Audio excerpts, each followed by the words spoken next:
Caravan. You've been subjected to a highly sophisticated form of propaganda. It's just what you need, and not what you don't.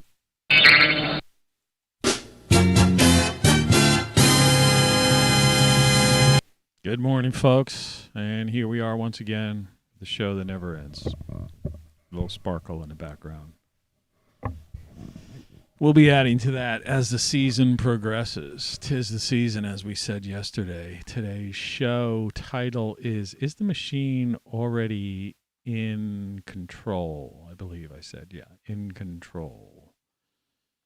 And in case we get anybody in chat, which I don't really pay attention to, but I said, welcome to the machine. Title card you got here on was plug in, so you know you're the right place. It's a graphic I made. Maybe I'll tell you the story behind that. But let's get some of the basics out of the way first. If I could get comfortable.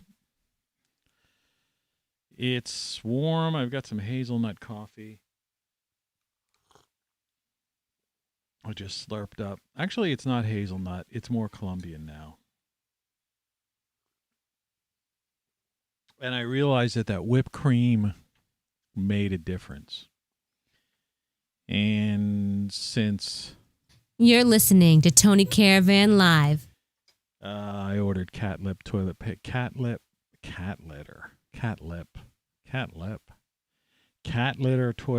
fly paper, paper towels, Nutri-Air, shirts, all ordered. Oddly enough, the toilet paper came yesterday by some weird truck. You know, I think that was from Walmart. Like, Walmart does that stuff. You know, this thing's still sensitive up here. It doesn't hurt like toothache. But, you know, man, I just hope I don't have to deal with, like, another x-ray or something like that and end up with, like, a tumor that grows. Because I already have some kind of osteo something or other in my osteoma on the right mastoid.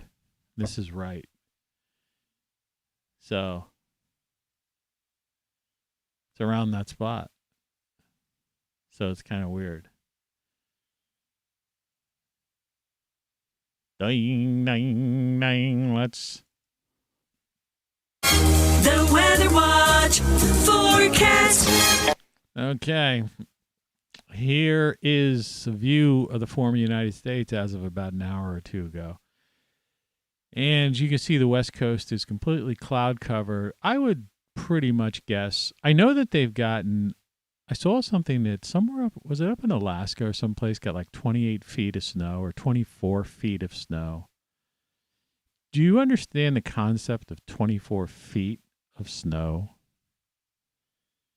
And if that like kind of thing kept happening over the course of the winter periodically in an area that's above, below freezing, excuse me, or even in the 30s or up to 40 almost, that you could end up how it really wouldn't take all that long, to get to 1,000 feet to have a city buried in snow and then just frozen. Ice. So when you see these, when we hear this talk about a mile of ice over North America, it's not really that far-fetched. Anyway, I see there's some heavy duty clouds on the West Coast all the way through California up to the Canadian border and beyond. So one would imagine that up in, like Tahoe and places like that, Truckee, that they're probably getting snow up there in those high elevations. And in the center part of the country, you can see it's just those light clouds. And like I say, when you can see the city lights, the pretty lights, that song? That was the Box Tops. Saw them live on the Steel Pier in Atlantic City many, many moons ago. Anyway, when you can see the city lights through the clouds, that's just a cloudy night. It means the temperature's there, and that area is probably a little bit warmer, just holding in some of that heat rise. However, you can see to the left and the right, particularly most of, definitely east of the Mississippi all the way up into the Northeast, it is clear. And clear means cold. So currently outside my studio, it's 48 degrees. Now, today originally was supposed to be sunny, but now they're showing sun and clouds. And Wednesday, so that cloud cover from the central part of the country, I guess, is going to move pretty fast. And Wednesday, it's sun and clouds. Thursday, sun and clouds. But the forecast, and this is holding true for the better part of the country. It's looking like the weekend, we're going to get up into the 60s, low 60s today. And if you're in the sun, shielded from the wind or whatever, it's going to feel like 70. I'm planning to, if I feel up to it, to do some work in the yard today, because it looks like it's going to be the best day, the last day in 63. Though Thursday it's saying 61. But it's just showing clouds. So at least I know back in the area by the garden where I'm going to be cleaning up, the sun will be out, which means if it's 63, back there it'll be like 70, 72 even. The greenhouse will go up to 80, the little mini greenhouse, but there's nothing really in there. So overnight's going to be 45, and then the weekend it gets cold. So, it's looking like, and this is forecast. I'm like I say, I'm like kind of mid-Atlantic, but anyone in the like Ohio Valley, mid-Atlantic states, Northeast, that whole general area, unless you got some warm weather coming at you from the ocean that hasn't cooled down as yet, you can expect similar weather. That's why I give this weather, because it pretty much covers a broad area. But the weekend's they're expecting a possibility of some snow, rain, thunderstorms, rain, and or snow. So yesterday I put a little bit of extra, The Weather Watch forecast. caulking up in my attic, but I didn't feel like hanging there. And I was listening to Aqualung, like I said I might. But I also put in an order with Instacart and ordered some things that I needed. So again, the title of this show is the machine already in charge? And the answer is, who knows? So, did you ever watch Dark Journalist? Did you ever see that guy? I had subscribed to him before. Somehow I have like a couple of YouTube channels, but not intentionally. I didn't even know how this all happened. But it's like, because I thought I had merged everything,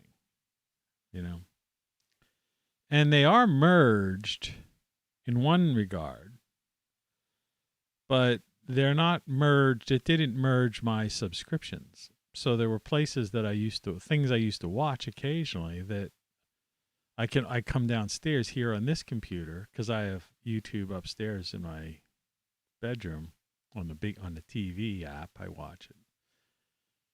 And there's different things showing here, because this is like account. And it's really weird. Well, anyway, so I remembered to resubscribe up there. And he had some guy on, this Joseph something or other. If you check out Dark Journalist, it was like the latest show. And they were raising some interesting questions. And this is really far out stuff. And maybe it's too far out to start the show off with. So, but maybe not. Because we'll see where it goes later. Nah, it's hard to say. See, I don't know where people's heads are sometimes. And, it's like some of these shows, I'm going like plug in, man. Welcome to the machine type of thing. Is the machine already in charge? Plug in, the @ kind of representing, this whole social media and internet, the internet of things that no one talks about anymore. But the idea here, this discussion, it got me thinking, and and maybe will be a point of departure for today in a different direction than those guys went necessarily, but including some of their ideas because they were the inspiration, is this thought that, okay, so you got all these, they say it's a supply chain disruption. And you have all these container ships and these containers out on the West Coast, and California has made it difficult for truckers to get access to these things, and these things are just sitting there. Now, I don't know how much stuff in there is potentially disposable.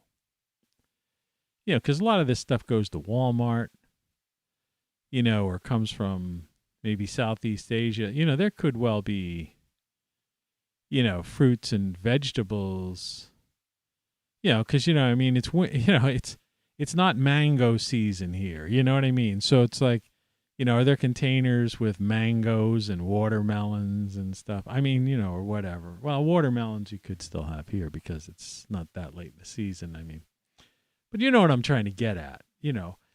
Some of this stuff could have come from tropical areas. Apart from other things, that are just, I don't know, time sensitive, weather sensitive, etc. And so this guy was proposing, and I encourage you to watch this, Dark Journalist. He's an interesting character. They make no bones about it. That's like they dig into the conspiracy ideas. That what people call conspiracy theories, and they don't really care about they just get into it. But they have people who are not too far detached from the actual having knowledge of, who are knowledgeable in these areas and have some sort of connection, some way, shape, or form. And they were mentioning, well, there's a couple of things they mentioned, on the conspiracy side, that apparently, because I don't watch the news, and I have no interest in watching the news, but I scan it, and I'm going to show you today's news, which just reinforces the absurdity of why I don't watch the news.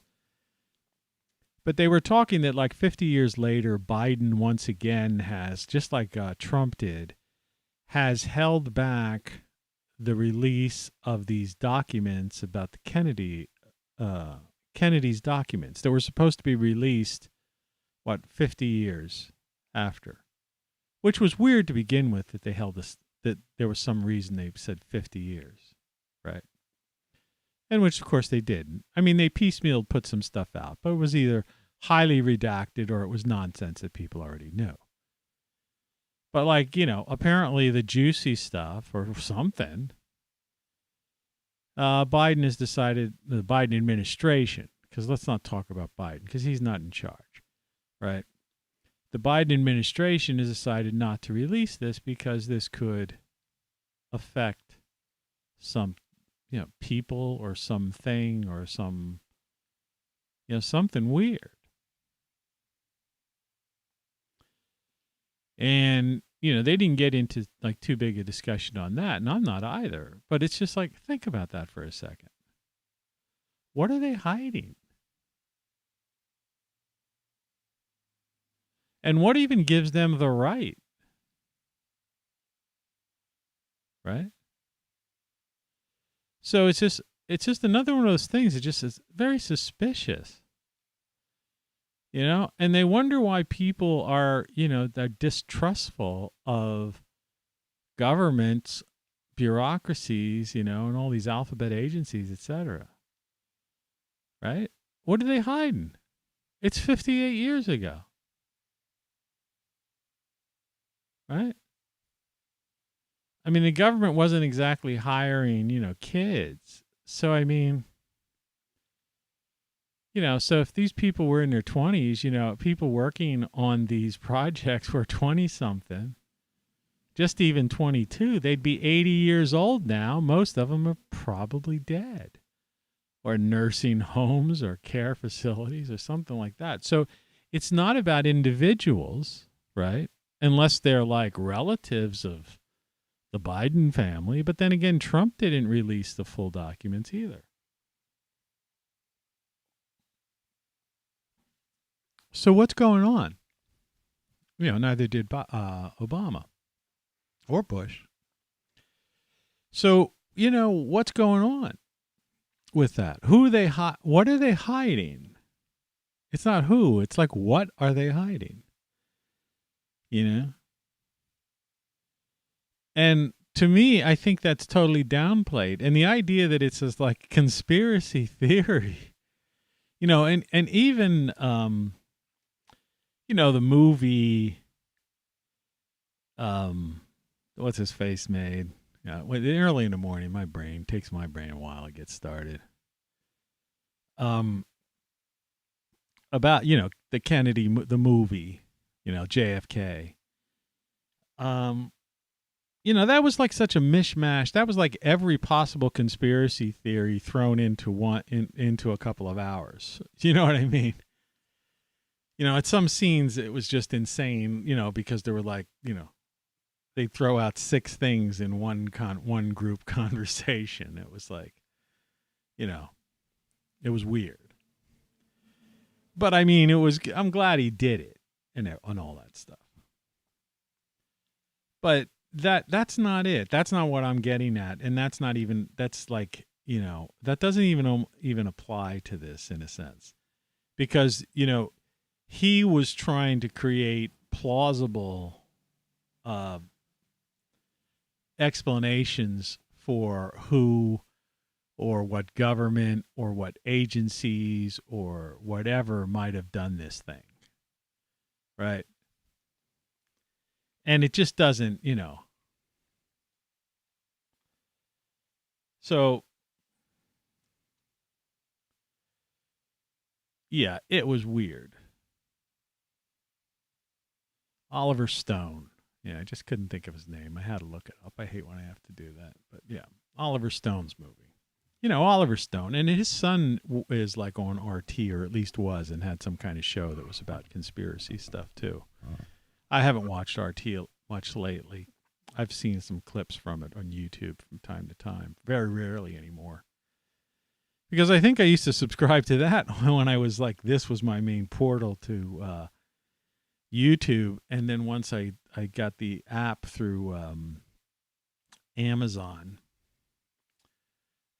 Fire Stick and put it on my TV, it was like a different account. But anyway. But what Dark Journalist was talking about on that show, which, like I say, watch it, And what I'm talking about, which maybe is actually, I don't want to put words in their mouths, is, forget all that stuff, because they didn't get into this. Forget JFK and Oliver Stone's, ideas, which many of them may or may not be true, and those individuals, characters, governments could well have been involved.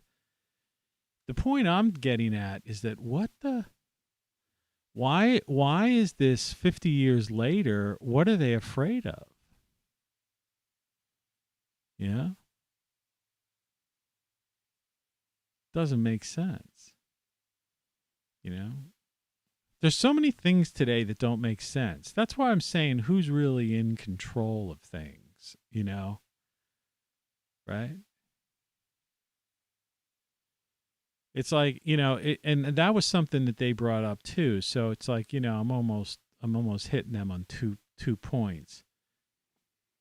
Was the idea, because it was about like these containers. It's interesting things, because I know a lot of people wouldn't even be considered going to watch Dark Journalist. So, maybe this little intro is a little paying to that show, and maybe you'll go see them. They get obviously more views than I do.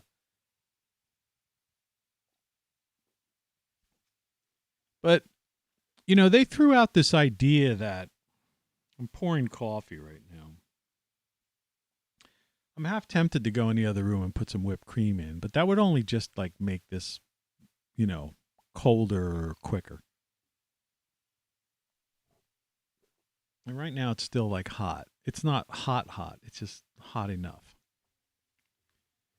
But they were talking about these ships, these container ships, and this blockage, which is causing this supply chain disruption. And they were asking the question, why? And one of the ideas, they used the word firecracker.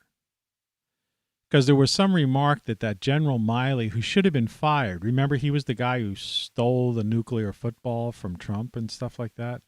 I mean, this guy basically, is... And so the idea is that they were saying, is there a... You know how they build these bunkers and stuff, and it's this continuity of government crap, right? That's what that's for.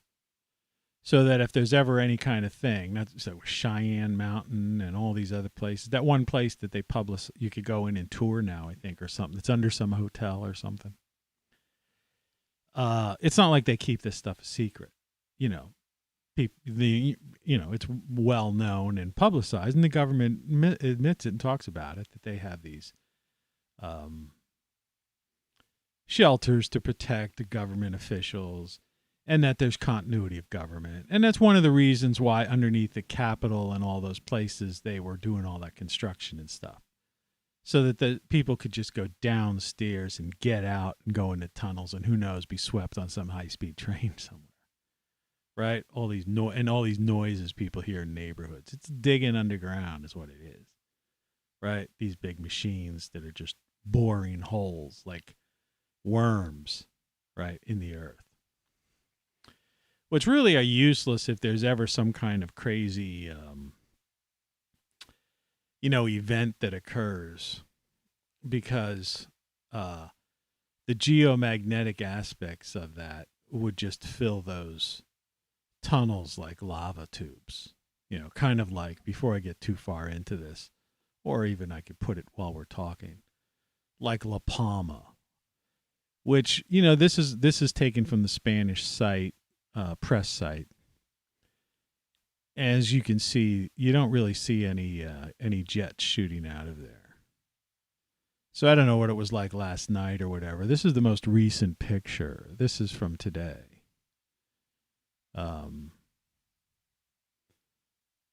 You have to remember that on that side of the world, on the other side of the Atlantic, it's already daylight. It's already morning. So this is today, at daylight. Just like in England, it's like 10 o'clock or something like that in the morning right now. Here it's 5:08 a.m. We're calling it Eastern Time, ET, because, it's just too screwed up to worry about. But, this thing has gone off for like 18, 19 weeks or some ridiculous amount of time. And, and like I say, that's still ash, smoke, but it's still spewing ash up, which is going to, it's darkening, that ash stays up in the atmosphere. And it's going to cool down the planet. So it's going to be a cold winter for a lot of reasons. Remember, the Atlantic conveyor is slowed down, so that's going to keep things cooler. And we're in and grand solar minimum, and et cetera, et cetera. Okay. But yeah, so, hiding under the earth, these people that think they're going to tunnel down and build these like fortresses of solitude under the earth are just like dreamers, because if we have earth changes, by the point of like, that are sun driven, that are predicted now to occur sometime within our lifetimes, knock on wood that it's my lifetime too. Yeah, I wouldn't, hiding in the earth is not exactly the place to go when you have weakened magnetic fields and a solar event that's going to, cause earthquakes and more volcanic activity, because it's going to just wake up stuff. And, that little safe little tunnel that leads to your little fortress could likely be filled with hot molten lava, and you're just, what a way to go, right? Burned alive. But these people don't think. They don't think. And that's why I was talking about the machine, like who's in charge. Maybe the machine's already in charge. Maybe the algorithms are running the government. Biden's obviously not running the government. He's incapable of doing that. But this Miley and Biden or whatever had spoken about Miley. They were talking about in a speech at one point. These guys were referencing to that there was some Pentagon thing when he fessed up or something, was talking about trying to rationalize why he has the nuclear football, so to speak. Because Biden definitely doesn't have it. And they took it away from Trump or something. Because they had some delusional idea about him. In other words, they believed the media. Right? But like the media has just been disproven again with the Steele dossier. That whole thing was... I mean, how many times do you have to prove that something is a lie? Right? Well, the answer today is that, eternally. Because the media is in control of the flow of information, everything you see and hear. It's that line from that I have on the Outer Limits here, which is, let me see if I can get to the point of it. For the next hour, sit quietly and we will control all that you see and hear. We will control all that you see and hear. All right? So when you have a situation like that, and that's media today, and that includes all media, including social media.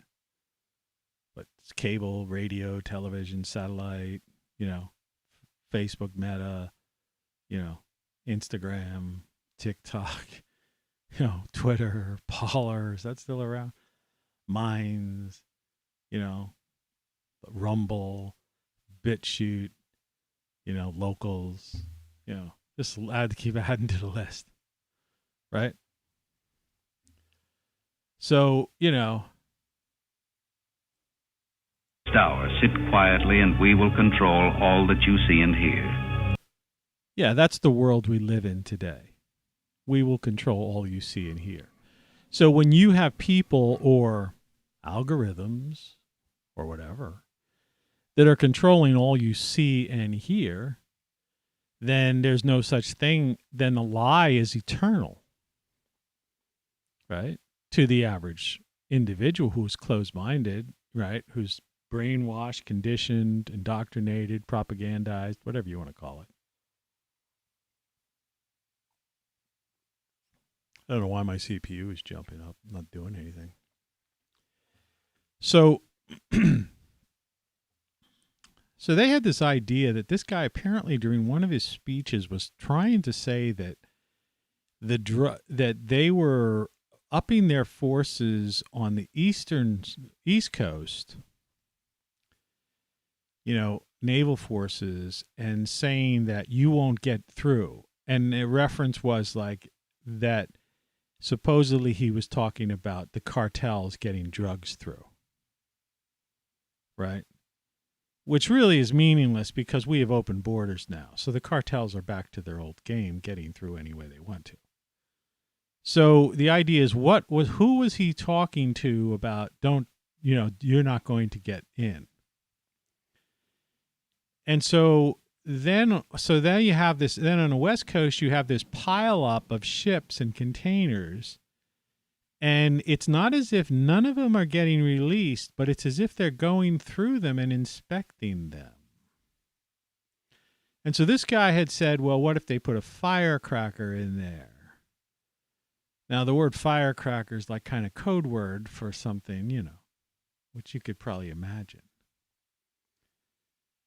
And so, is this whole supply chain thing basically there's two schools of thought, and these guys didn't get into it, or they might have. It's a long show, and I didn't watch it till the end, and I think they were already had shifted the conversation to some other kind of thing. But, this is just what they call a LARP, a live action role-playing game. All right? Let's just do that. All right? Let's just pretend here. Okay? Now, what if, imagine this as a movie script. Okay? Plug in for this movie script idea. This is some thriller, that, Jason Bourne, Jack Reacher, or Mission Impossible type of thing, right? Or the new Bond, will probably be a transvestite or something. We'll have to solve. I personally think that the Thing, all right, the unmentionable Thing is a bioweapon. I think that Thing is still being released, okay, in this LARP fantasy movie. And that's the only reason why people would still be coming down with it, because now 2.5 years later. And it is 2.5 years later, at least. It could well be 3 years since its inception, or longer, since it was designed, created in the lab, right? But we know from reports, intelligence reports publicized, by intelligence, director of national intelligence and the director of the CIA. So it's declassified because they said it on public airwaves in an interview with Sky News, that the communist Chinese were aware of this thing at least 2.5 years ago. And like I've said before, that's before Event 201, which was supposedly a exercise in case something like this happened. But so if the communist Chinese knew about this months before, that event, then that wasn't an exercise in a what if. That was basically a meeting called to deal with and what to do. And so all that talk about never let a good disaster or whatever go to waste, and them talking about using this, which was publicized on the World Economic Forum's website, using this to, as a transformational event, to build back better and to, create this great reset. That was all from that conference in the fall of 2019. Now, meanwhile, all of us in the U.S. are oblivious to this, and most people around the world. Well, everyone around the world, except the intelligence agencies who were aware of this kind of stuff. Because remember, there's eyes in the sky. They know everything. That's the thing. They know everything. They have technologies that you can't even dream of.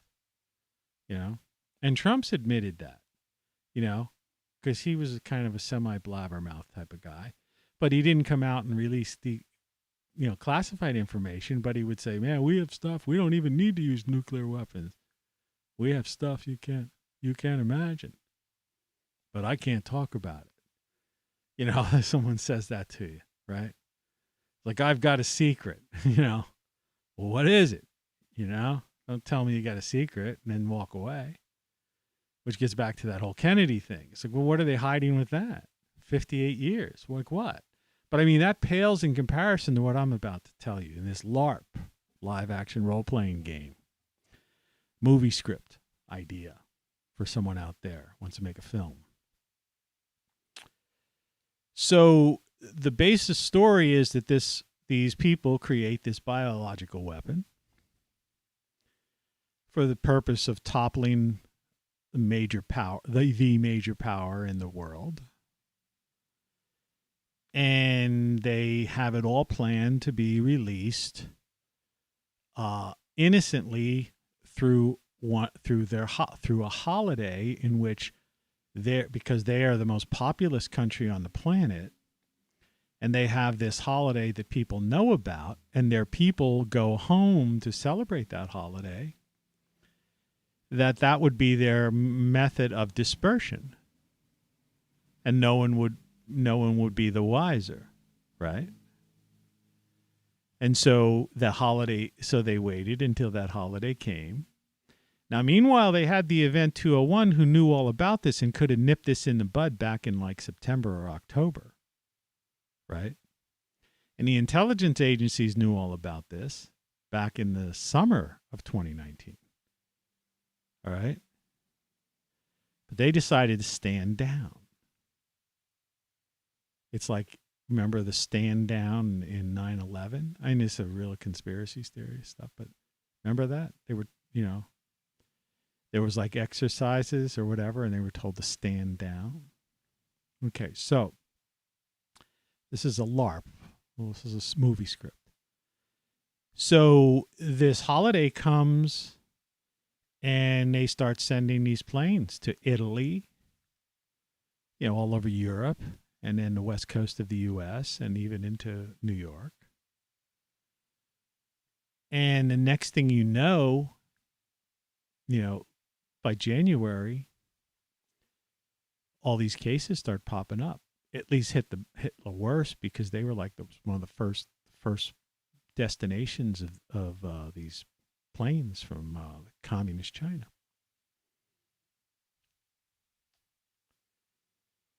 And so you have the events that have unfolded over the past 2 years. The complete collapse of our civilization. I mean, it's being held together by people who are trying hard to hold it together and to live a life, some sort of normal life. But it keeps popping up, and like, I hate to bring up this guy's name, that like a pool guy, who just got it, some 35-year-old who does a vlog, whatever. And who was deathly ill, and apparently, got the kitchen sink thing and got, his life was saved, so to speak. But that just happened like a week or two ago, last week or something. So how does that happen 2 years into it? So they're still releasing it. So the idea is that these people, see, first of all, Trump was never in charge. They never gave Trump power, okay? Trump's problem was he was naive. There's that, you can probably find the interview, the meeting with him and Obama in the Oval Office, or that, I think it was the Oval Office, or whatever room that sometimes they sit down. I think it's the Oval Office. But where sometimes the press, when a state, someone, he meets with some head of state, and there's like a fireplace in between them. You know what I'm talking about? And there's two sofas. I think that's one side. Is that one side of the Oval Office, or is that some other room in the White House? I've never been in the White House. I've been on the White House grounds because I dropped Roy Cohn off there, I think for a meeting when I worked in D.C. But I didn't have credentials to go inside the White House. So I had I basically just, I drove him up. And I did know one of the pilots of of the helicopter, whatever they call that, something, not Air Force One, but what do they call that, the chopper one, or whatever that was. I actually knew one of those guys because he was like hanging out with some guy from Voice America who I knew at the time. But anyway, so I've been at the White House. I just have, I wasn't in the Oval Office, put it that way. But I knew people, and I was on the grounds, legitimately. I lived and worked in Capitol Hill. So Trump had a meeting with Obama when they had that, like, okay, here's, pass the torch meeting type of thing. And Trump was like, if you remember, he was kind of like being weird. He's like, well, yeah, I'll probably keep, like, Obama said something like, I guess you'll be it's a lot of work restaffing or doing, getting your whole thing. And he goes, well, I'll probably keep a lot of, the people you got here and stuff. And I heard that. That's when I was watching TV back then. This is because we're talking about 5 years ago. And I go, oh, man, you fucking fool. You should have already had, because he didn't even think he did not think he was going to win. He did not believe he was going to win. People talk about, like, weird, rigged elections and stuff like that. The point of the matter is Hillary Clinton could well have gotten, could have been elected for all we know. And they wanted to put Trump in there because they knew he would be oblivious, that they could pull the wool over his eyes. And then now they got the second one. So this is what I'm trying to say. Who's really in charge? Who's in control? If that's what it is. Is that what I said? Is the machine already in control type of thing? Okay, well, let me just finish this. This is complicated, but this is an interesting movie script. All right. So, so Trump never, that's why Trump could never do anything, because he left half the, maybe even more, all the Obama appointees and stuff were, Obama was in there for 8 years. So half those or more of the bureaucrats, the people in place who were actually running the government, because the president doesn't run the government, right? At best is a figurehead, and Biden's not even a figurehead, right?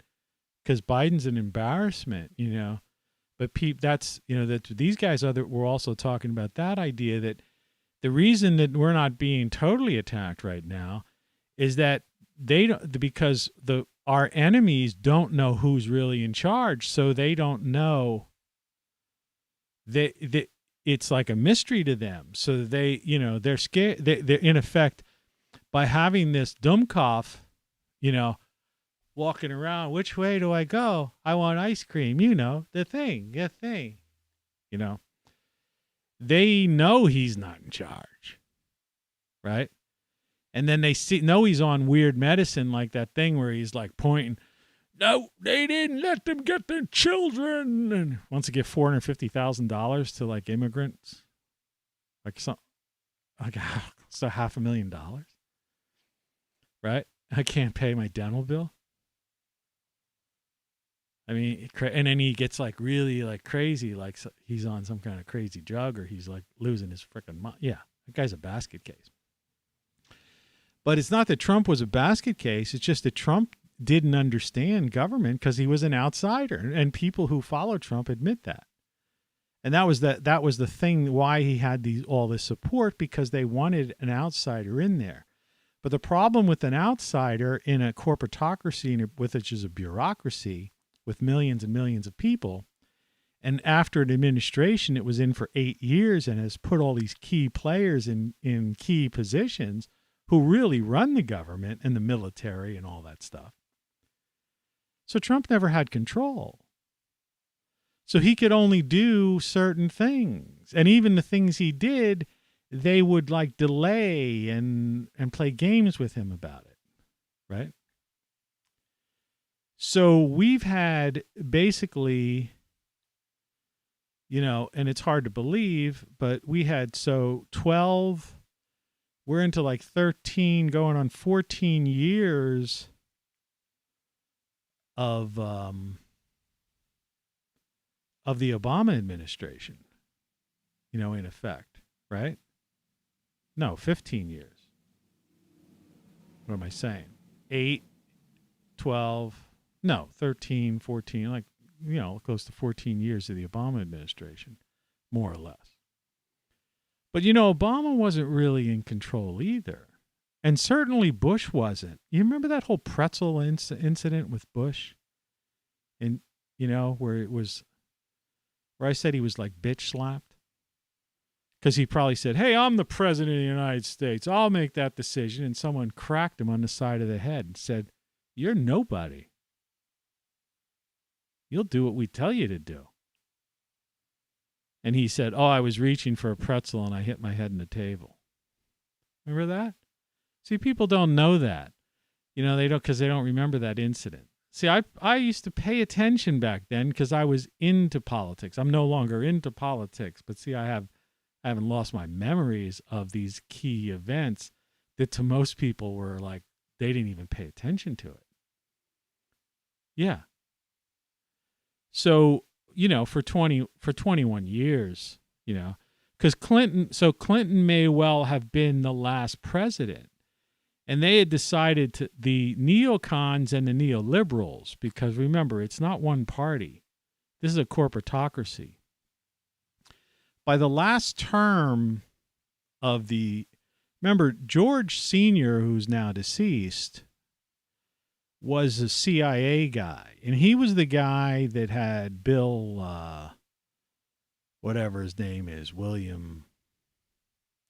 The guy who was the DOJ guy under Trump, which should have never, who was still working for, the CIA and for the corporatocracy. The old guard, the people who really run things. So, so remember they tried to impeach Clinton. All right. So really, if you want to look at it, 21, let's take the second half of the Clinton administration, because it took them about that. It took them his first term to get, them to get really organized and go, we gotta, we can't have a president anymore. These presidents are getting in the way because they are not our hand-picked. See, they needed to have hand-picked people that they could control. And like, Papa Bush was a part of the system. Papa Bush was a part of that Kennedy era group, you see, that basically when the country was being taken over, right? So, when the alphabet agencies and the bureaucracies were decided to run this country. And so once they saw Clinton was trying to do some things on his own and wasn't following orders, they just figured we're going to get him out. So let's take 4 years, add 4 more years onto that. And let's say for 25 years, the United States has been under the rule of the corporatocracy for about 25 years. It's an interesting movie. So, remember, this is a live action role playing game. So for 25 years, elections have been exercises in futility, and it didn't really matter. And Clinton was like, that's why Clinton was reelected, because he was basically read, he was told, here's the deal. You want to be reelected, you want to be, you want to survive this impeachment thing and all this crap. All right, you're working for us, okay? You got to understand. Forget about the Constitution, forget about everything you thought you knew. All right, this is how it works. And remember, the Clintons are like a crime family to begin with, so it's like he had no problem going along with that game. And that's why they wanted to put Hillary in, because she was all, she'd follow it. And Obama, as we've learned, was just basically a yes man. He was a total faker. He ran on change and didn't change a goddamn thing. Right. And his followers and all these people now are out there protesting. And it's like, well, your guy was there for 8 years and he didn't do anything. So why don't you point your anger and protest at him? Because he deceived you for 8 years. But he was just a yes man. He did whatever they said. And GW, Junior, of course, well, he was Family Guy, and he tried to, be independent, and they slapped him down. And then Trump comes in as an outsider, and he had no idea that you have to have standing by, thousands of people to immediately day one come in and fill every seat in the West Wing and head up every agency and replace all these key people. And if you don't, you're screwed. And he didn't do it. And that's why he never got anywhere. It wasn't because of the media, SNL or something like that, that stuff wouldn't matter. You see what this, what's-her-face does, this Psaki woman, the press secretary. The press says something to her, like I saw some clip the other day, and they said something. Well, is this called out some kind of absurd thing, and she goes, "Yeah, that's true, right? Next question." She doesn't give a shit.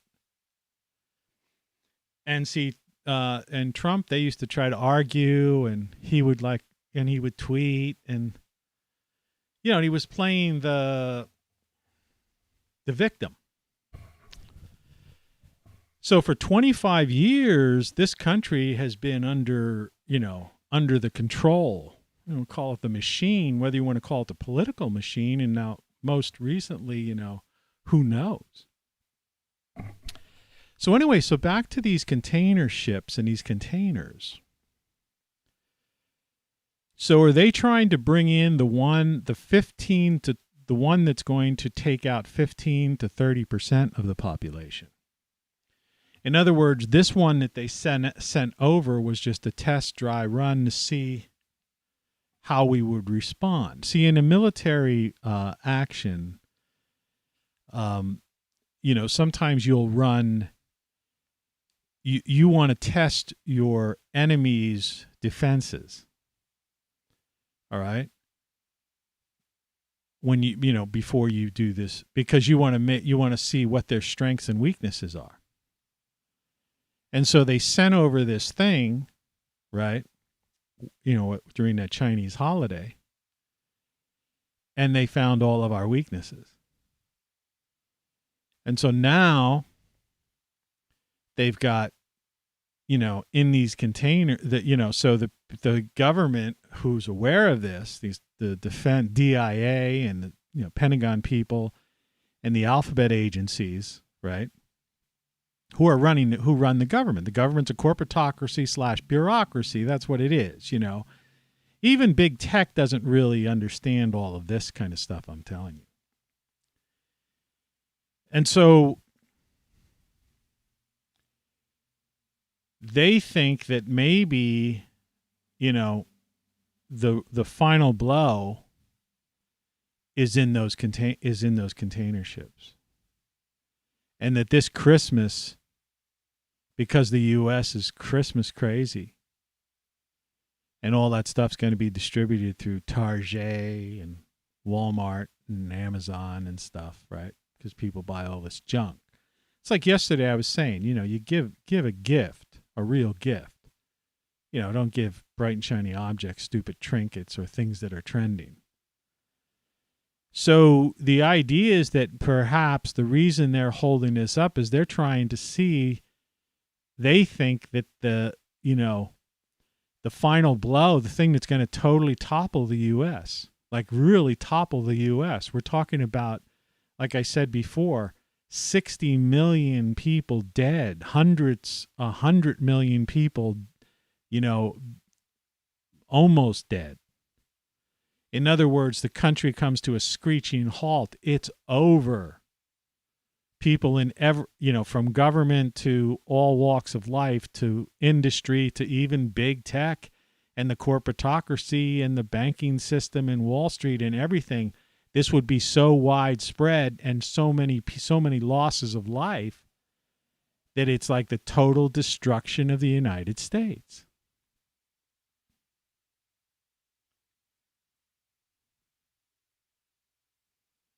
And there would, and like I say, there's no coming back already even from this.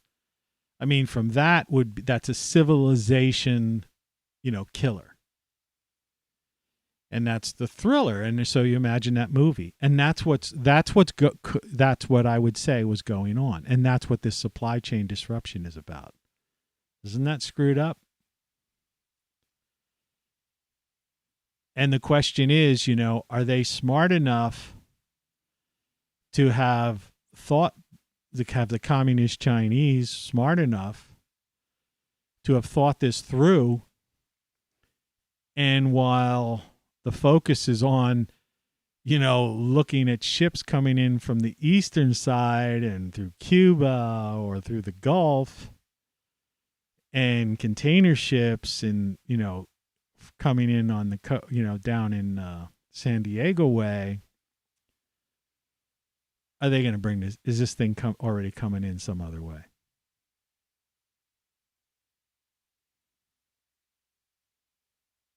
Right. It's a very scary, interesting thing, and it would make for a very good movie if someone wanted to make that. Yeah. So, anyway. Pretty crazy. Price of Bitcoin is $68,000. So like I told this individual the other day, when it went up to 66, was it?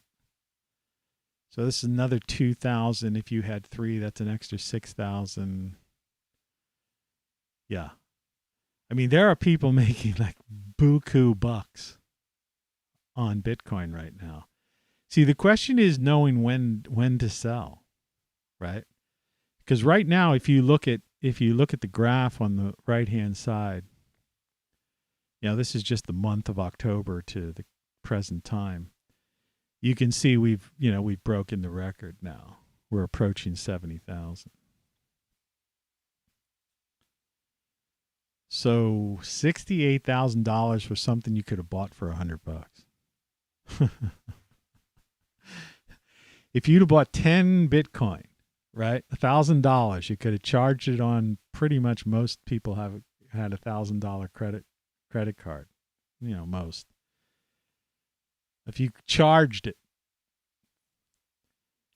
that $100, you bought 10 Bitcoin. You would have 10 times 68,000. You'd have $6,800,000 right now. You take that money, right? You put it in your bank. It's capital gains, all that kind of stuff. The government's going to take half of it. It's like winning the lottery. All right? And you're going to end up with like close to $4 million. Legitimately and tax paid on. Right? You made $4 million by and it was a credit card. And yeah, you pay the credit card balance off in full. Who even needs a credit card anymore? You got $4 million in the bank.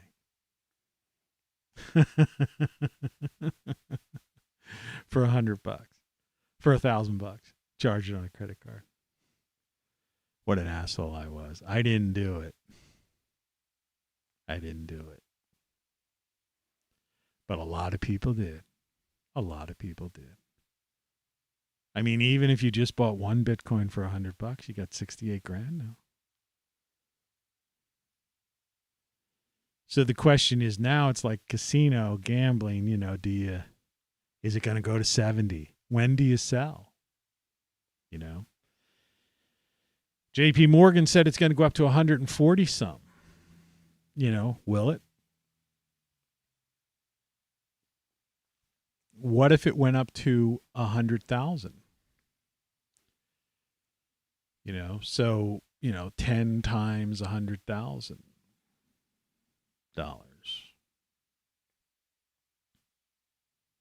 Oh, I'm wrong. You would have $680,000 if you had 10 of it. Yeah. If it goes up to 100,000, you'll have $1 million. You'll be a millionaire. Sorry about that. Early in the morning, at least I corrected myself quickly there. Sometimes I say these things and I'm not quick on the draw enough to correct them. But in that case, we did. So La Palma may be smoldering or may still be active. We don't know. We'll have to see what it looks like tonight in the dark. All right. Let's visit my grow room. I just took this picture. What time is it? Less than an hour, about an hour ago. And there are, here's a screwed up thing. So I bought this neem stuff, which kills these fungus gnats, so to speak. Now, they don't seem to be, this is a close-up of my oregano starts. These are really tiny. This is in one of those tiny little grow seed starter things. But it's a close-up. But you don't see like the leaves look eaten or anything like that. So apparently they don't particularly like, oregano. But as you can see, I think they're going to do okay. But the thing was, so I ordered on Amazon or Walmart, one or the other, I forget what it was, the neem, plant spray. The stuff that's healthy, you could spray it and it kills these things and blah, blah, blah. And I also ordered some fly paper to put there to catch anything that, to just solve this problem. I've had this problem before, solved it, things grew there, everything was fine. Well, anyway, it says 2 and 3 day delivery underneath the items. You've seen that at these various places. Well, anyway, the delivery time for this neem is like November 19th, which is like next Friday. So how do you say 2 or 3 day delivery underneath the item? Right? And then you get a thing, your item, confirmation, and it shows you shipping. Here's your items, and it's like some things grouped together. Like I got my toilet paper yesterday. It's like they almost send a truck right over from Walmart or something. Like that's really weird. These white trucks, right? Like sometimes they'll just go around. I still haven't figured that one out. It's like that happened once when I ordered from like Petco or, whatever, one of those the big pet place I used to order from. But you have to really order like $50 worth to get the free shipping. Otherwise you pay out the ass for shipping because the stuff, cat litter and stuff like that's heavy. I haven't ordered from them for a while. But like that stuff used to come FedEx, and sometimes it would, I swear one time I ordered it in the morning and that afternoon it was on my porch, But definitely was like the next day, all this stuff. How do they even do it? Where are they? Where are they? And same with this toilet paper thing, which I did, that I could have waited till the 19th of November on. I'm not out of toilet paper.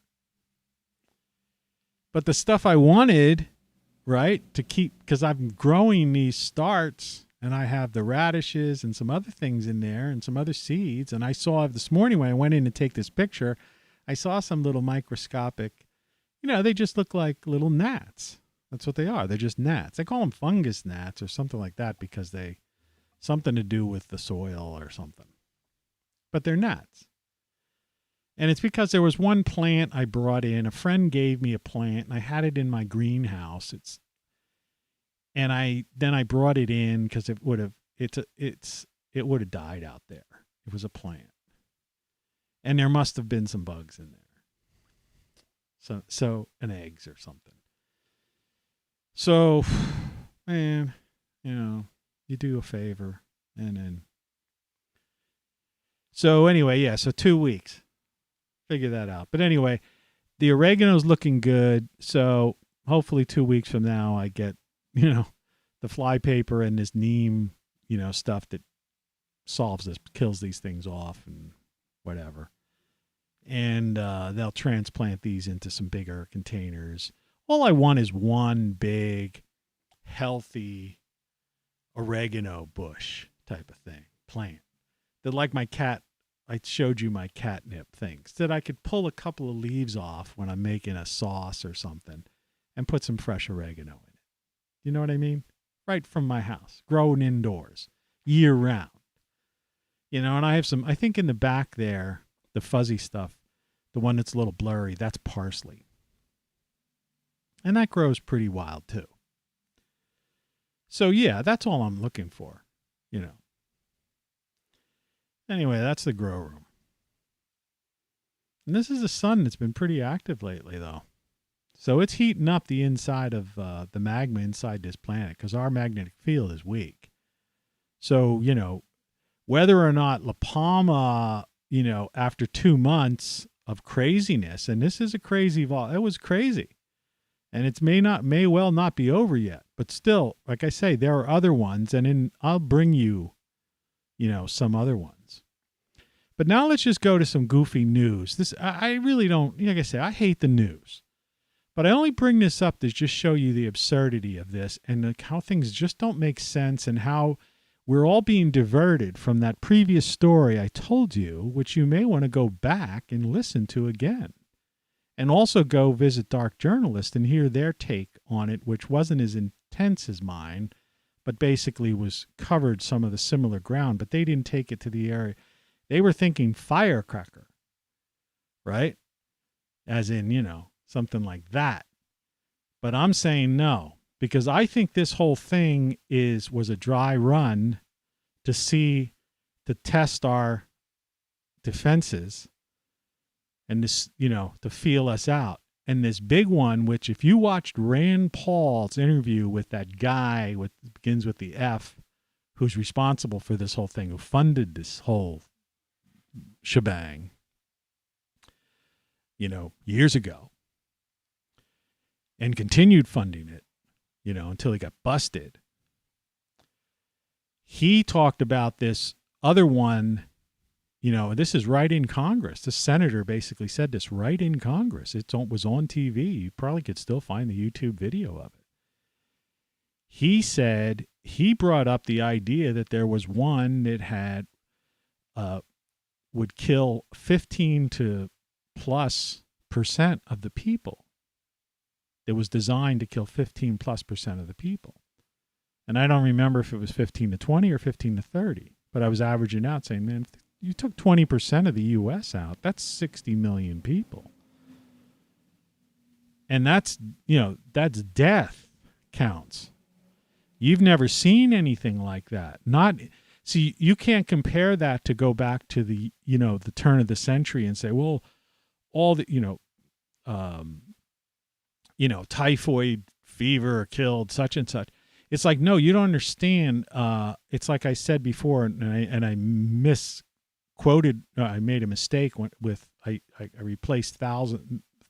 I used thousands instead of millions. During the Civil War, there were only 30, 40 million people here on the planet. And around the turn of the century, last century, there were only, in the U.S., there were only 100-some million. Even in the 70s, there were only 200 million people. You know, now we have like 300 mystery million because they don't really, you can't trust any of the counts anymore because they're not going door to door, right? And they don't count any of these people, you know, flooding in from all sources. And they really haven't counted them in 20-some years. So, you know, there could be 350 million people in this country, 400 million for all we know. We don't know. But that doesn't matter. If there was only 326, like I think they tried to say with the last census, the early release numbers, 326, 330 million. You know, that'd be over 60 million dead. But, I mean, the point is that could mean hundreds of millions like ill. It would just topple the country completely. Because those numbers would be so high that would mean in every aspect of life, of business. There's no thing in your arm that would, you know, that would save you from that. Because the thing in your arm right now isn't saving, you know, is still, people are still getting it. So, yeah, it's scary. But so let's look at the absurdity of the news, though, like the diversionary news. Okay, Oakland's sad reality result of defund police, POA union, police, I guess union says. So I guess Oakland had some problem down there, and these are headlines, right? And So I don't know what that story about. I don't watch the news, and I don't really, I mean, I would care about loss of life, but I mean, I don't know what's going on with that. So, and COVID news, whatever the hell that is. But now let's look here. January 6 panel subpoenas. This is this diversionary stuff. 6 more Trump associates in probe. January 6 what? Right? Do you know what I mean? What? Okay, there was a rally going on down at one different part of the thing. And then there was this like thing going on up there near Congress, which was just a bunch of agent provocateurs and, just weirdos, the usual suspects, right? Some guy wearing horns and shit like that, which wasn't hardly a riot, right? Including Michael Flynn and John Eastman. You don't understand how crazy this is? Meanwhile, Europe, migrants aided by Belarus try to push across Polish border. Poland's having problems. And remember, Trump, that was one of Trump's good things, is that he was standing up for Poland. But forget about that. I don't see the U.S. helping. And then this thing, centrist Democrat now hold the cards as infrastructure bill heads to Biden's desk. But it's not an infrastructure bill. It's basically just giving money to people who helped, who basically played the game. Were involved, played this game. It's like that transvestite that's like working at the Pentagon now, who some say is a woman, but is basically a transvestite, right? Who was from Pennsylvania and was in charge of the Pennsylvania election, and suddenly got this big cushy job. Doesn't that sound a little fishy to you? This person's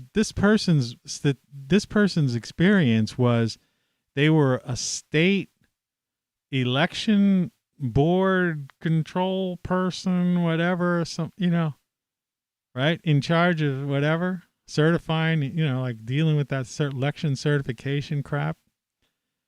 And in the most weirdest result state. And somehow they get a job in Washington, like, big Pentagon job. Do you understand how weird and fishy and crazy all this shit is? So let's get into this.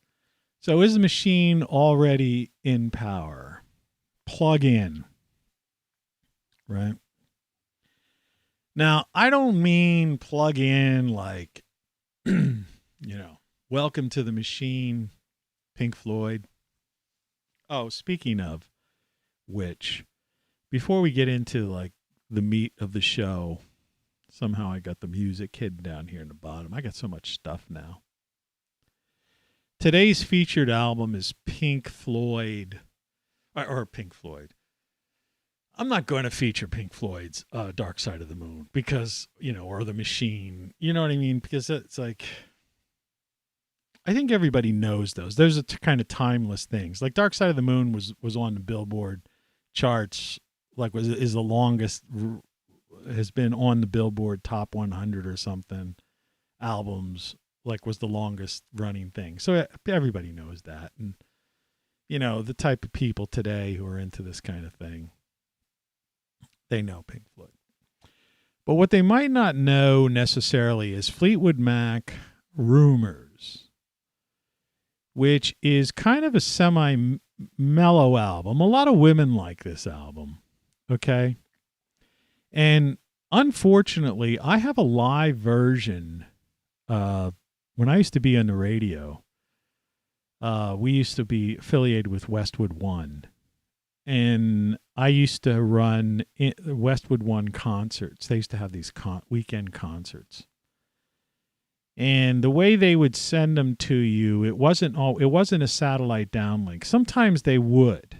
Like when Jerry Garcia died, they had like the satellite link was just like the Grateful Dead and interviews with Garcia and stuff. It was just a 24-hour feed, and I put it on. I just let it run, which the owners of the station, like, man, they were calling. I wasn't taking their calls because I was determined to do it, We were a rock station. Jerry Garcia, died.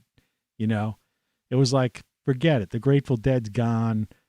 Well, technically, because without Garcia. So I'm going to do that, and I did it, and I didn't get fired. But they tried to give me a tongue lashing, and I was like, I said, this is a rock station, man. I said we gained more cred by me doing that. That'll pay off in the long run than me, not doing it. Well, don't you ever not take our calls again? Yeah, sure. Whatever you say. But anyway, Fleetwood Mac Rumors album would be, and those stupid gold, balls hanging down there is kind of I always thought that was stupid overkill. They must have been stoned when they thought about that. I mean, it's kind of dumb. But Stevie Nicks was still at her prime at this point, and she was gorgeous when she was younger. I mean, just gorgeous. And, her voice, one of the most unique rock and roll voices out there, female rock and roll voices out there. Not to take anything away from Christy McVie, who really had a good voice, too. And Christy McVie sings on this album a song. But if you don't know Fleetwood Mac, and this would be a good album. I mean, it's it's not super rocking, but there's some good rock and roll on it, and there's some mellow stuff on it. This would be a good album to play if you're having cocktails with a female friend or something like that, or just listen to. I may listen to it today when I have lunch. Like I do these features. And, it's like watching these shows. I watch these shows back, so I'll probably check it out. I do these shows for myself. And that story I just told, the LARP, which is scary as hell. That's a horror story. It's a way for me to work those things out, Maybe I'll write that story. Maybe I'll write that movie. But anyway, yeah, Fleetwood Mac Rumors. I'm not going to say too much about it. Those of you who are familiar with it, you know it well. Those who don't know it, I would just say get your,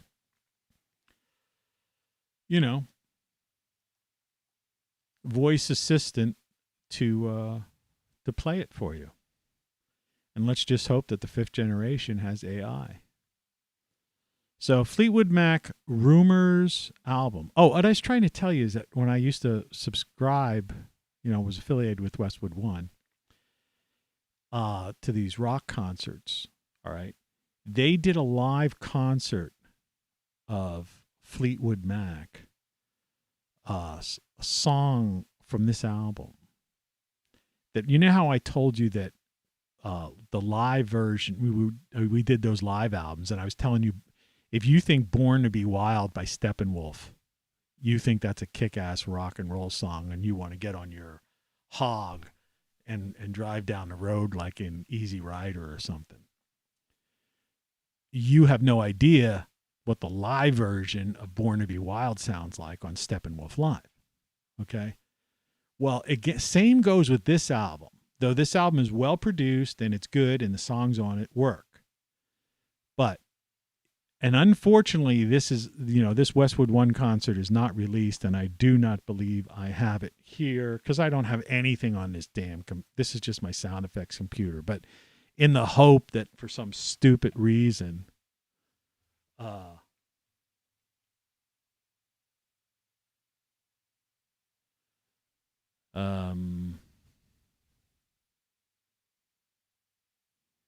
No, I have like the original CD version. You know, this song. Yeah. That's the album. That's the stuff on here, you know. This is not on here, but this song is a classic Fleetwood Mac song.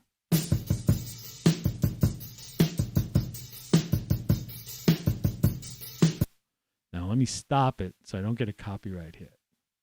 Right?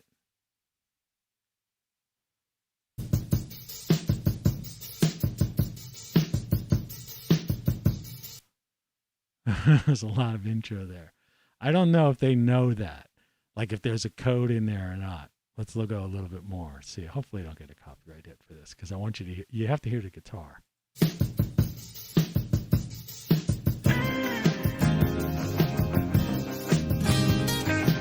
Yeah. Anyway, or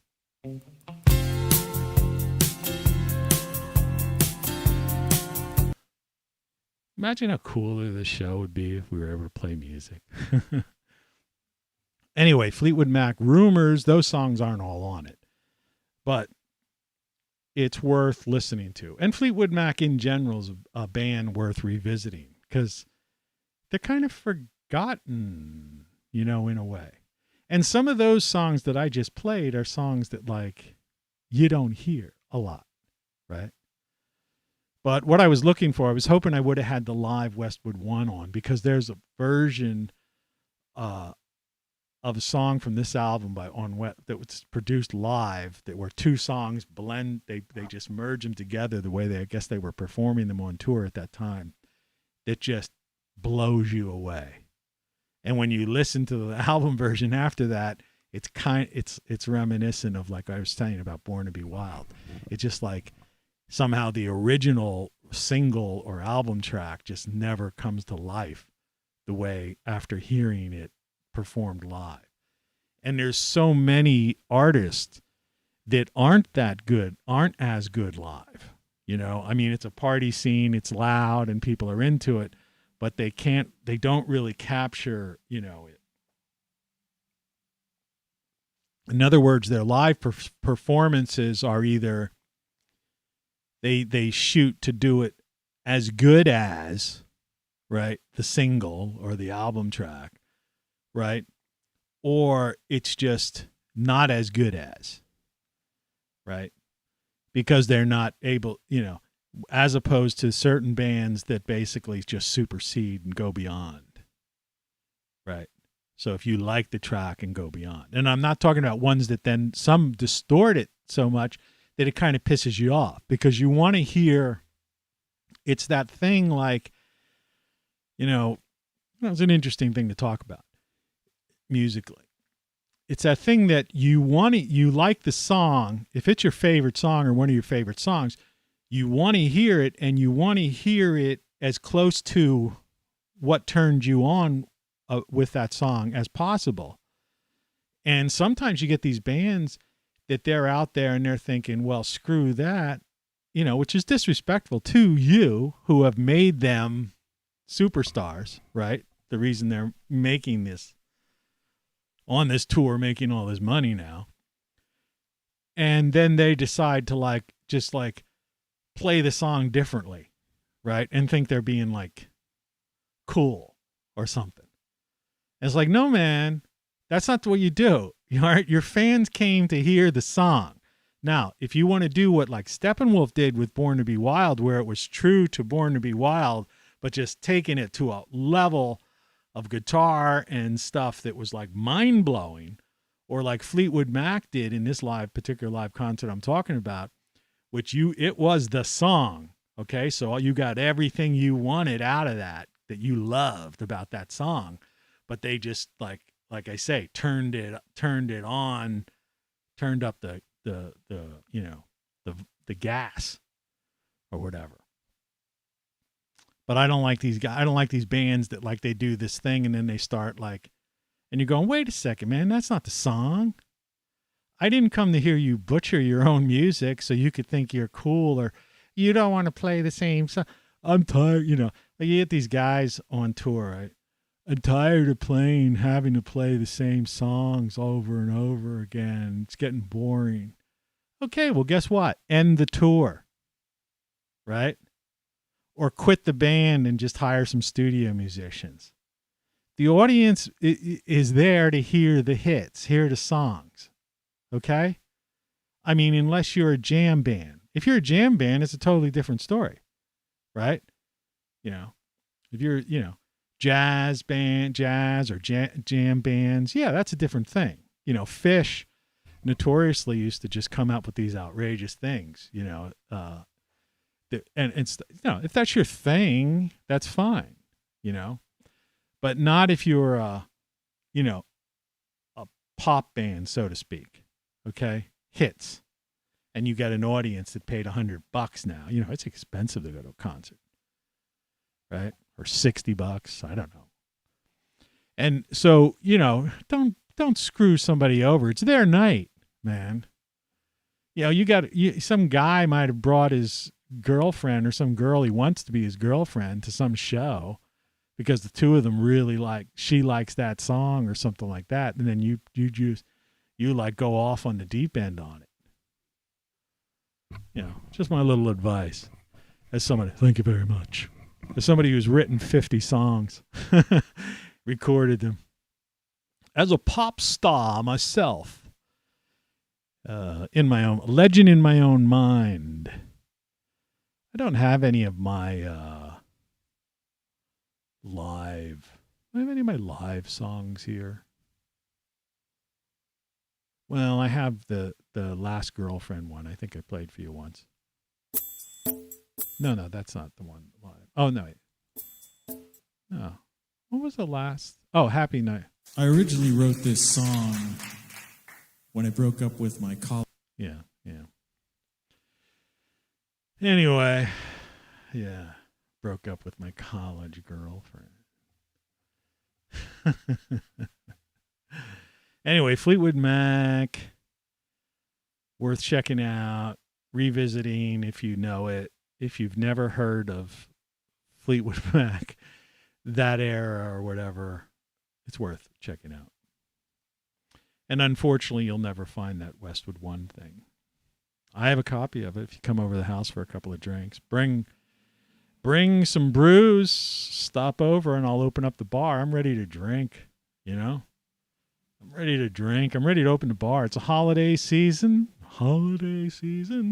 Look at the sparkles in the back and the Christmas hat dangling down. I got to think of some more stuff to do make this place festive. See, what I don't like here, the reason I yesterday was into, we're going to continue with the, this weirdness too, though we're, next half, in the final part of the show. But the reason yesterday I was talking about, and I'm into this whole seasonal thing, and some people are like, it's too early to be dealing with that. It's not even Thanksgiving yet. And it's like, it's like, oh no. Yeah. Oh no is right. You're listening to Tony Caravan Live. The point of the matter is, forget it. Just have some fun, I mean, Okay. I got to find some Christmas holiday liners. I know I've got them. So that's like another thing I've got to deal with. Crazy. Oh, and in shows like this, you should go and Tape deck alert. Tape deck alert. I mean, that earlier thing is well worth recording, that LARP, and feel free to use it, share it, or whatever, because that's a freaky concept, and it's scary as hell if it's true. Let's hope it's not true, right? But I do have, excuse me, I do have a lot of stuff that has to do with the holiday season. But I'm just scanning my my list over here, and I just haven't moved it over yet. So something I'm going to have to do I mean, I have stupid stuff like this. If you're really Santa Claus, you can get it for me. And if you can't, you're only a nice man with a white beard, like Mother said. Now, for a little change in pace, we've sent Johnny Mercer up to the bandstand to join Paul Weston and the Pied Pipers in a nostalgic song of Christmas time. Which I don't know what that's about. These are my old Christmas shows. This was featured on Apple's website when Steve Jobs was around. I had the iPhone app. And welcome. Tony Caravan with you for the annual Christmas show, the podcast. So kick back, enjoy the fireplace, and pour yourself a drink, Christmas cocktail of some kind, and enjoy some old stuff, some new stuff, and some stuff you can't categorize anyway. Diana Krall. See? Yeah, that's what I used to do. And that was featured on the Apple website when the iPod first came out. It was an app I made. And when you click on it, on the old thing, it doesn't work on the new. It has a fireplace. So it was like the Christmas fireplace. Now you could go to Netflix and Amazon, and they're all over the place, YouTube. Yule logs playing Christmas music. None of that stuff existed. They copied that from me. I had that stuff back in the 90s. And then 2000s when the iPod came out. It was an app. And it was on Apple's website. So millions of people saw it. And they all copied it from me. I don't care about that. There's a lot of things I did that were, I did and friends of mine like Tattoo, where we basically made innovations that, later on people made billions of dollars on. But, I don't really care. I really don't wish I was a billionaire right now. I wouldn't change anything. That much. I would change a few things. I wish I was living in a better place. I wish I had an ocean view or lake view or something like that. That's number one. Number two, I wish I didn't have some of these health problems and this tooth thing I have to deal with. Some stuff like that. A leaky roof. Yeah. There's probably a handful of things I wish I could change. But generally speaking, the point is, it's like the butterfly effect. It's, first of all, it's not practical that these things are going to change, so it's useless to talk about them. But secondly, if you changed one thing, then all these other things you wouldn't have. Right? So I've had a lot of good memories in recent years and good times. And so if I would have chosen a different path, which I may not have had those good times, those good memories. Sometimes you have to look at your life in that perspective and say, yeah, you just got to take the good with the bad. And that's the way it goes. And despite all this stuff that I'm saying now, and despite the scariest stuff, right, that, I opened the show with, that's, LARP.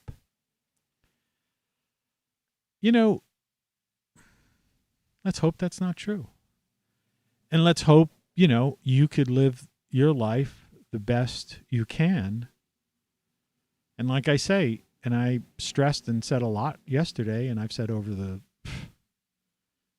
hundreds of shows, that, that you have a good quality of life. And that's what you must focus on, is having a good quality of life.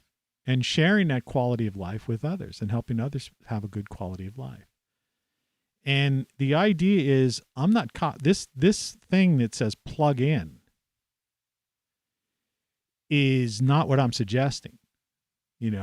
I'm kind of suggesting you unplug.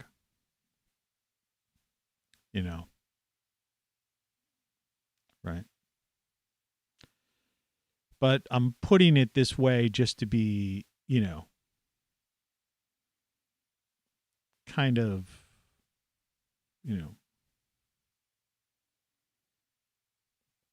I don't know what. Just as a YouTube thing, just to get people's attention, plug in. But I'd like to plug into, to sometimes, like I said, I wish that these things,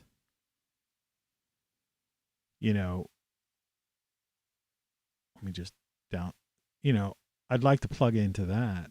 I was trying to talk to it today, and it was saying all kinds of really weird things and like goofy. It's like it's goofy. The girl who's on there is goofy and silly. I was trying to see if it could be conversational in any way, shape, or form. And, specific skills, they call them skills at Amazon. And it was just rattling off all this weird stuff and then doing some silly thing and like even giggling in some kind of thing. It's just like really weird. I don't know. The people in charge of AI, I was talking to someone before and I was saying, the wrong people are working for these companies. I think the engineers are good. The people doing the, making things possible. Right? And the coders are good. There's some tremendous coders out there. But I think the people that are guiding them, that's like the whole Steve Jobs thing. It's like, people get on my case when I like elevate Steve Jobs because there's so many, there's been like 3 movies that try to make him look like a jerk, and all this stuff. And people have all these things. But the fact of the matter is, a dynamic character, and people with flaws, human beings have flaws. Okay? And we all have flaws. And when you're a dynamic character and you're trying to spearhead something or get something, sometimes, there are certain people that like take total offense to your trying to drive and lead some kind of a team or a goal to make something happen, right? And they disagree. And the point is that what they forget is that they're working for you or for that company. Because like I said, I've been the boss of many companies. And I've occasionally encountered a couple of people like that. Not too often. Like not when I was in the university setting, that didn't happen. Those were like incredible people when I used to work at Columbia. But in the ad agency, when I was a creative director, I had a couple of conflicts with some people who just didn't get it. Well, I eventually ended up firing. All right. And when I worked in radio, I was a general manager of a radio station. There were some people, I had some people like that too, who just didn't get it. And I ended up firing them, or basically they, I read them the riot act in effect. And they hated me and probably talked about me behind my back. In fact, I know they did. And after I eventually left, that for years, I became, somebody that they would talk about, which would really cracks me up because it's like what they do. It's like this news thing with like Trump thing. All right. January 6 panel subpoena 6 more Trump association. And my answer is whoop-de-doo and la-di-da. It's like, move on with your life. Who cares? You see what I mean? So they just like keep going after, because, a character that was a dynamic character, like them or not, right? Was trying to do something, But anyway, yeah. So what I was talking about is like, if you look at the companies today, so you look at Amazon with its Echo Dot, you look at Apple, right? It's totally blowing it, right? Tim Cook he's a dickhead. He stands there, does this. And next, we've shown you, we have new colors for the iPhone. We're bringing in turquoise, and the iMac and the new citronella candle.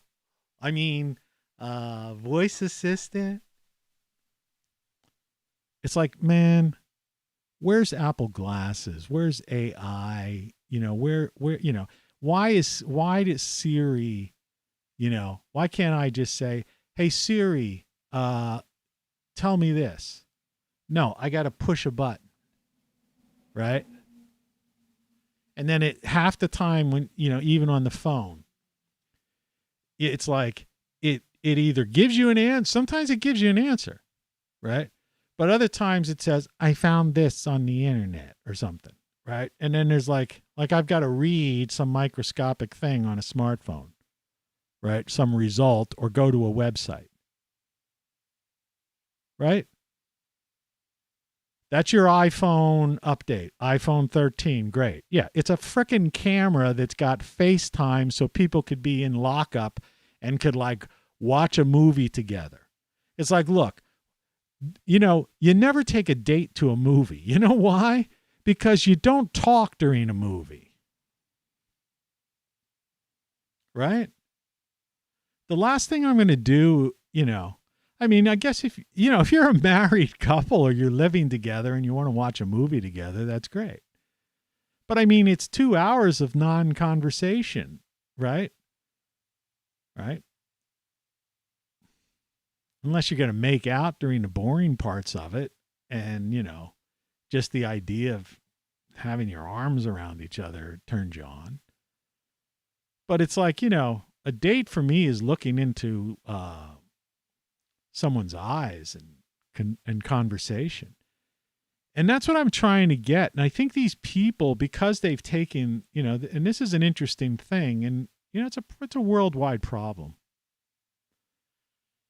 is this idea that they've eliminated there's so much like hatred and weirdness going on. And the U.S. is full of it, but the U.K. is there. Western civilization's totally fallen apart. And I have no idea what's going on in, communist China. If these people actually love each other or not. I know there's weird stuff going on in Japan, like relationship stuff is like not happening. Like there's some weirdness going on there.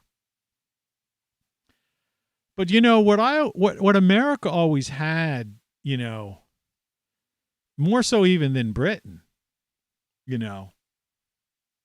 Ireland always had it. But is love, romance. If you look back at our, all our what we would call pop culture, movies, music and all that stuff. It was all about love.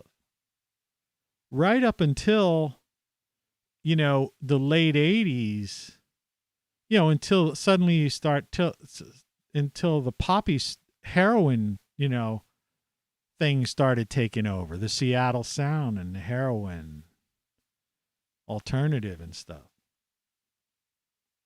Right? It was weird. The late 80s. And then by the 90s, it was like love was almost dead. Now, this is a generalization, of course.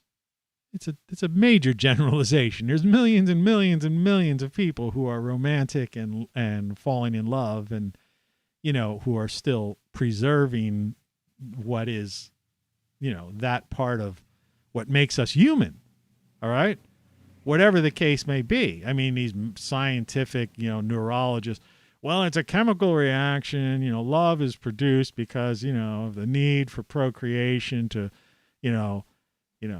keep the species, propagate the species and pass down genetics. Hogwash. Love is the answer. Love is a universal thing, and it's being squashed. And it's totally being eliminated from society. And, all of this stuff is like, is in the face of love. And it's like they make love seem like it's like it's something wrong with it. Right? So Apple, yeah, look here, I got a good camera and you can now watch a movie with your friends. So what? You could chat during the movie? Well, that's an insult to the filmmaker and the actors. Watch the movie. right? You go to a concert, the person next to you starts talking or saying something. I'm like, or somebody in front of you. I'm like, shut up, and I'm trying to listen to this song. I came here to see the concert and listen to the music, see the band and listen to the music, right? I came to the movie to watch the movie, right? So I don't want to chat. I don't want to be in my house and chat with somebody. I want to watch the freaking movie. And I don't want to chat, with some, So they so that all these like funky cafes and stuff are, you can't really go to anymore, or they've closed down because they were, destroyed by the thing and the lockdown, and they just couldn't come back because they just didn't have the money to weather a year of lockdown. Even with the handouts and stuff, it just wasn't enough. And then the employees didn't want to go back and work now. Nobody wants to frickin', be a waiter or whatever. Because they can't make as much money because they've limit the crowds or this, that, the other. And there's too many states, this, that, the other, blah, blah, blah, blah, blah. But it's like, if I want to go on a date or something, I want to sit at a cafe, or I want to have someone over, and I want to look across, into their eyes with the candles, right? Good music, and have, and have conversation, right? People don't get it. They just don't get it.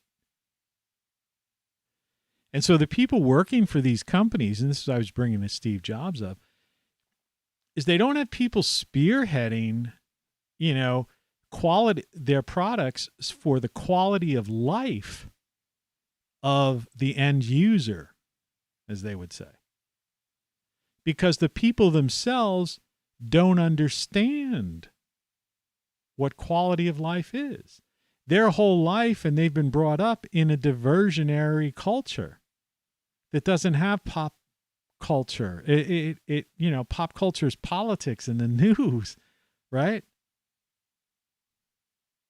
They have, they don't have emotion, right? Right? They, the idea is, they hook from grade school, they hooked up or something, or, or whatever, friends with benefits, right? You know what I mean? The idea of love, yuck, right? Marriage, who wants to get married, right? You know what I mean? That's like the predominant, culture today. That at least that's what you see portrayed in the media.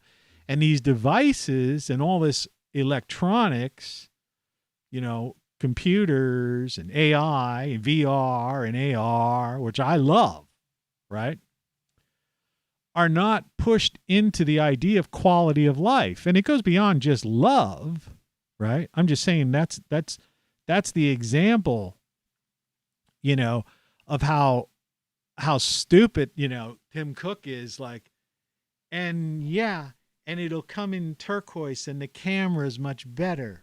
Fuck the camera, Tim. All right? Gives a fucking shit. How many fucking pictures do you need? I got thousands. I have a reason to take pictures because I present things and whatnot, and I got too many frickin' photos, I have to periodically go through and like delete all this stuff. It's too much stuff, too many pictures. Camera. Well, now you can do this. And then you could text. Text? That's even worse. That's worse than FaceTime. You could have an emoji, an avatar. The fuck do I want an avatar for? What do I want an emoji for? Right?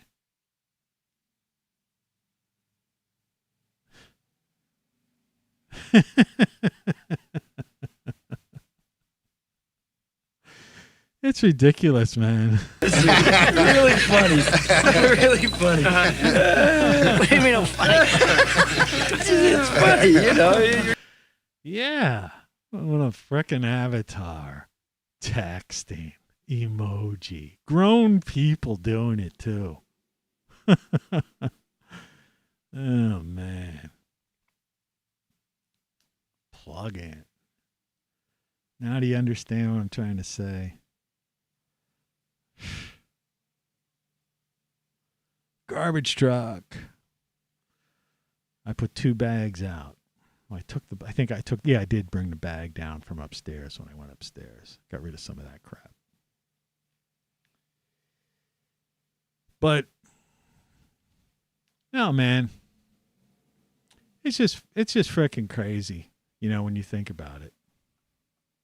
So I'm not interested in plugging in. You know, it's game over when it comes to that, you know. And I will make this more festive. I started to talk about that. The idea is that the reason these people who don't like the holidays, and I'll end on this, is that, you know, it's like wham, bam, thank you, ma'am, and then it's over. No, I think it's cool. I think the festive idea is nice, you know. That's why I think I used to always like, you know, I used to always go to bars and stuff like that. I was always a happy hour guy after work, go in, have a few beers. Because bars were always festive places. You know, there was always decor there. There's always something going on, you know, whether it was Cinco de Mayo, you know, or, you know, it doesn't matter what it was. There was always some theme going on, you know. Excuse to decorate the place, you know, play music, have fun, right? Get people in a, like, you know, festive mood, lights, you know, mood lighting, all that kind of stuff. Good music playing, right? Interesting drinks, goofy stuff. And it's like the same thing, you know, it's like, that's what I like about, you know, that's why, this people that like are against the word holidays, you know, and it's like part of the conservative movement, you know, that say, well, you know, bring Christmas back. Trump used to always say that. And it's like, yeah, it's not like, you know, you don't get it. It's not as if they make it sound like as if it was like that people saying the holidays was like taking something away from Christmas. No, it wasn't. It would be it's also taking something away from Hanukkah, right? And taking something away from those who, I mean, it's not like a super big holiday, but Kwanzaa or New Year's Eve or Thanksgiving. So people like right around now or, you know, within a week start saying, you know, happy holidays and all that stuff. What it's really trying to say is that happy holidays, you know? You don't know if a person's Jewish, Christian, Catholic, you know, into some African religion, you know, Kwanzaa type holiday thing, you know, whether they're into what kind of Thanksgiving celebration, whether they're into Friendship Day or, you know, whatever. So it's happy holidays. That's the thing to say. And it's festive time of year. So enjoy it. It doesn't take something away. No one should be insulted, right? That's what it is. It's happy holidays, you know? And this is the holiday season. That's what I say. Because there's a lot of holidays. And that's a cool thing. Why not? Why not? They're like kind of destroying love, you know, taking love out of our lives. They're taking community, you know, and real social, you know, gatherings out of our life, right? They're alienating us. They've created, you know, getting socially together with social media. Give me a break. It's just not even, it's not even close. Right? And then they've created so much divisiveness, which is part of that whole idea, that it's got families pitted against each other and friends pitted against each other and coworkers pitted against each other. Because this coworker is conservative, this coworker is liberal, or this coworker is, believes in this coworker, it's like, so what? Right? That's not a factor. That's why the generic happy holidays things is a good idea. And they should come up with some new one. It's like, and be yourself should be the other one, enjoy whatever you are, be yourself. I just invented that one. Right? So no one has to argue. So if someone says, well, I'm a such and such, or there's a thing, what do you think about this thing of these people who are this or this restroom? It's like, be yourself. Do whatever you want to do. Be yourself.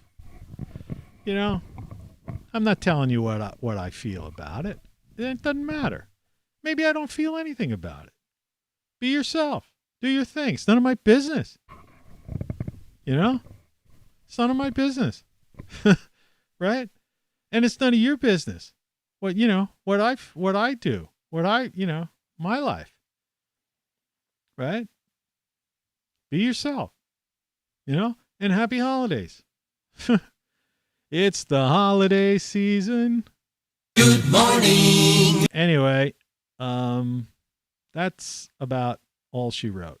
So go to TonyCaravanLive.com or ROCKFLUX.com. That's a lot easier. This channel is on YouTube is my ROCKFLUX channel. But anyway, like I always say, get my book, get the print version, get a shirt, get something. I think they're still sold out of teddy bears, but maybe they'll come back. It's still 20% off though through Wednesday. So for shirts and hoodies and all that kind of fancy smanchy stuff. And remember, the cold weather's here, so you want to have some great solar stuff too. And you don't need the solar panel. Just get one of those devices just so you could charge it in your house or car too. All right? Anyway. I do wish we could chat longer, but I'm having an old friend for dinner. Bye.